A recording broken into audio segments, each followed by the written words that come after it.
महाराजा सूरजमल भारतीय इतिहास की 18वीं सदी में जब सत्ता के केंद्र बिखर रहे थे, तब एक शासक अपनी दूरदर्शिता, व्यवहारिक बुद्धि और जन सरोकारों के कारण अपनी पहचान बना रहा था। ये थे महाराजा सूरजमल।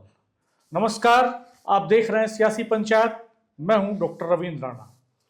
बात करेंगे महाराजा सूरजमल के बारे में। 1707 के आसपास जन्मे महाराजा सूरजमल बदन सिंह के बेटे थे। उन्होंने अपने पिता की नींव को मजबूत करते हुए भरतपुर राज्य को एक संगठित और शक्तिशाली रूप दिया।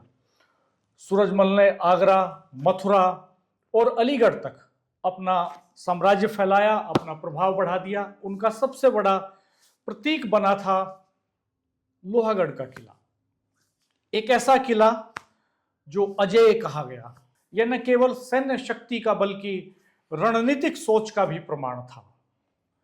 हम महाराजा सूरजमल पर आज इसलिए बात कर रहे हैं क्योंकि मेरठ में कल सकौती में इंटरनेशनल जाट पार्लियामेंट उनकी एक मूर्ति का अनावरण करने जा रहा है। महाराजा सूरजमल को जाटों का प्लेटो कहा गया। यह उपाधि उन्हें उनकी दार्शनिक और व्यवहारिक सोच के कारण मिली थी। प्लेटो की तरह वो भी केवल एक शासक नहीं थे बल्कि विचारक थे। वो जल्दबाजी में कोई फैसला नहीं लेते थे।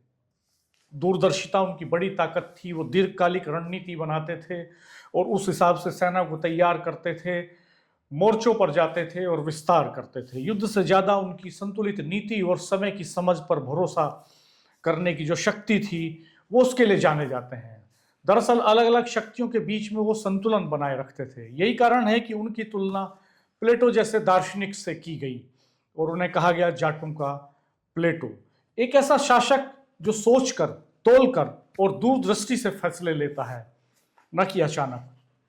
पानीपत के तीसरे युद्ध के वक्त भी, युद्ध से पहले ही उन्होंने मराठों को यह सलाह दी थी कि वो बिना ठोस रणनीति के जल्दबाजी में युद्ध के मैदान में न जाएं। पहले संसाधन मजबूत करें, रणनीति मजबूत बनाएं और उसके बाद युद्ध के मैदान में उतरें।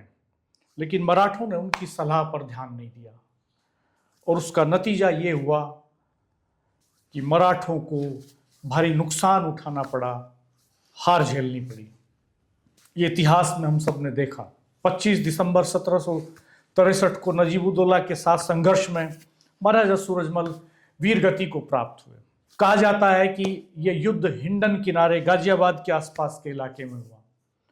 स्थानीय इतिहासकार और जो जनश्रुतियां हैं, उनके आधार पर इसकी लोकेशन हिंडन के किनारे बताई जाती है और ये आज के गाजियाबाद के आसपास का इलाका है। यानी उनकी अंतिम लड़ाई दिल्ली के आसपास के इलाके में हुई और उस भूभाग में हुई जहां पश्चिम उत्तर प्रदेश का पूरा इलाका सटा हुआ है। तो एक तरह से पश्चिम उत्तर प्रदेश की राजनीतिक चेतना का केंद्र भी है। आज समाज में उनकी लोकप्रियता के कई कारण हैं। वो स्वाभिमान के प्रतीक हैं, शौर्य के प्रतीक हैं और उनकी छवि एक किसान हितैषी शासक की थी। समावेशी शासन के प्रतीक रहे हैं वो। उनका नेतृत्व बहुत व्यवहारिक माना गया और वो एक ऐसे नायक हैं जिनमें तलवार और बुद्धि दोनों का संतुलन दिखाई दिया। उनकी इसी ताकत को आज के वक्त में राजनीतिक दल भुनाने की कोशिश भी करते हैं। आज भी उनकी इस लोकप्रियता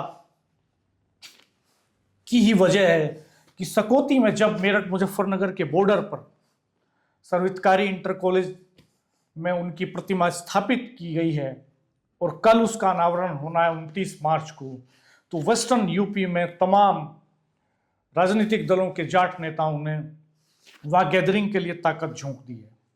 हालांकि इसमें कई सारे अंतर्विरोध भी सामने आ रहे हैं।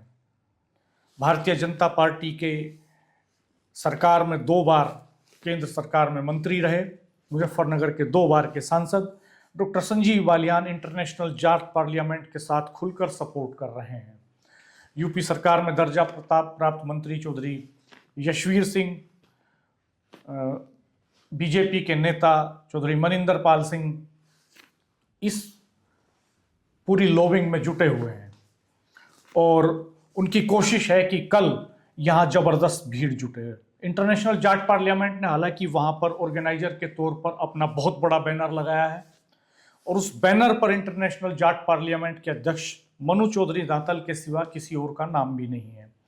पंजाब के मुख्यमंत्री भगवंत मान के इसमें आने की संभावना है और आरएलडी चीफ जयंत चौधरी हालांकि इसमें नहीं आएंगे। उनके बारे में सूचना है कि वो देश से बाहर हैं, कार्यक्रम में गए हुए हैं, तो इसलिए उनके आने की कोई संभावना यहाँ दिखाई नहीं देती है। तो स्थानीय जैसे जैसे उत्तर प्रदेश का चुनाव नज़दीक आ रहा है, वैसे वैसे जो पुराने शासक हुए हैं, जो सत्ता के प्रतीक हैं, जो शौर्य के प्रतीक हैं, जो बहादुरी के प्रतीक हैं, जिनकी समाज में मान्यता है, ऐसे नेताओं और ऐसे शासकों को लेकर के राजनीतिक दल और नेता अब जमीन पर आने लगे हैं, क्योंकि 27 का चुनाव बहुत करीब है। तो एक तरह से ये एक शक्ति प्रदर्शन भी होगा राजनीतिक नेताओं का, भले ही चेहरा इंटरनेशनल जाट पार्लियामेंट का हो, लेकिन उसके पीछे राजनीतिक दलों के तमाम नेता जुटे हुए हैं। तो कल ये सकौती में कार्यक्रम होने जा रहा है और पश्चिम उत्तर प्रदेश में ये पहली प्रतिमा होगी महाराजा सूरजमल की। उनके नाम पर दिल्ली में एक संस्थान भी चलता है और उस संस्थान में मैं भी पढ़ा हूँ। 95 में मैंने वहाँ पर दाखिला लिया था और उस संस्थान में भी वेस्टर्न यूपी, हरियाणा, राजस्थान के इलाके के किसान परिवारों के बच्चे एडमिशन्स लेते हैं। तो हम आपको कल दिखाने की कोशिश करेंगे कि यहाँ होता क्या है और इसके क्या राजनीतिक सामाजिक प्रभाव होंगे। आप हमारे साथ बने रहिएगा। सियासी पंचायत को सब्सक्राइब कर दीजिएगा यूट्यूब पर जाकर के, हमारे वीडियो को मित्रों के साथ साझा कीजिएगा, कमेंट बॉक्स में अपनी प्रतिक्रिया जरूर दीजिएगा। धन्यवाद, नमस्कार।